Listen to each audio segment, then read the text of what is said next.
Hey everyone, Josh Burns here from the Toyota Product Communications team. We're in Kohler, Wisconsin to check out the 2019 Prius.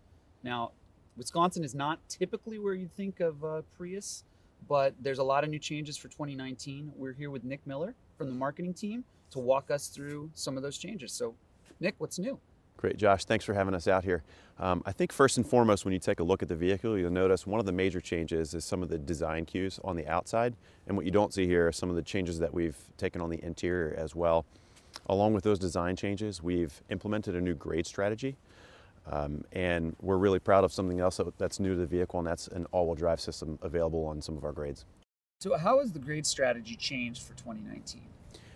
So we've moved from our traditional numerical system over to something that's more standard within the Toyota lineup, offering an L-Eco, an LE, an XLE, and a Limited.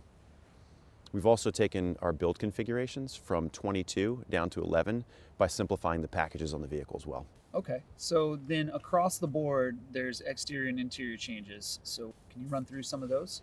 So if you take a look at the vehicle, first and foremost, you see that one of the major changes was in the headlight design. You can also see in the bumper as well, there's been some changes there. And we've added LED accent lights and fog lights for our all-wheel drives as well. And moving around to the rear of the vehicle, you'll notice one of the things that they've changed was the taillight design. They've taken that to a more horizontal approach, and they've changed some of the character lines on the vehicle as well, which gives it a much wider look to the vehicle. And you'll also see those grade badges we were talking about as well on the XLE and Limited. And then of course on our all-wheel drive, there's an AWD-e badge on the back as well. So what exactly has changed on the inside of the vehicle?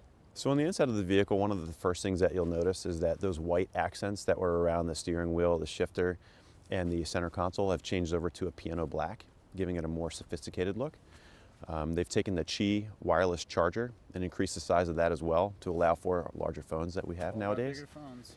And then speaking of phones, for those passengers in the back of the vehicle, they've added two 2.1 amp USB ports to allow people to charge their devices in the back of the vehicle as well. And we're in colder temperatures, so heated steering wheel available on certain grades. That's a big plus. Yeah, exactly, and you probably would be hoping that you're sitting in there touching it right now, but yes, on the XLE and on the Limited, they come standard with a heated steering wheel. Awesome. We just recently announced the Corolla Hybrid. So we've had a lot of questions about the difference in buyer between the Corolla Hybrid and the Prius. I know one of those things is cargo capacity, so can you break that down a little bit on Prius liftback? Yes, one of the things that makes this vehicle really unique in our lineup is the amount of cargo the vehicle can carry. So with 5 passengers, meaning seats up, the vehicle can store up to 27.4 cubic feet of cargo, which is larger than the largest full-size sedan, something we're really proud of.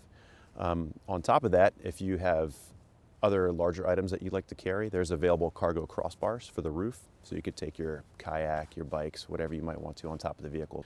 The all-wheel drive system in this vehicle is going to be great in terms of differentiating this vehicle in our lineup and also offering it to more people across the country in areas like this in Kohler where it's cold and where it snows.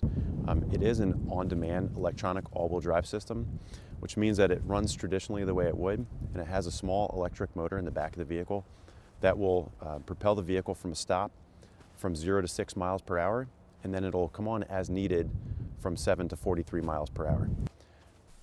Okay, the system sounds great, but how much is going to set me back to get into an all-wheel drive Prius? That's a great question. So when you look at the price of our vehicle, the front-wheel drive LE, as we'll use it as an example, starts at $24,980. For another $1,400, you're inside of an all-wheel drive. Okay, so we can't talk about Prius without talking about efficiency. So where are we at on fuel economy? The fuel economy in our front-wheel drive stays the same. So the L-Eco will get 58 miles per gallon in the city, and then the LE, XLE, and Limited will get 54 in the city. Okay. And our all-wheel drive will maintain 52 miles per gallon in all-wheel drive. Which is impressive. Yes. Awesome. Well, Nick, thank you for running through all the changes on the new Prius. Sounds really exciting. So for more information, head over to toyota.com/Prius.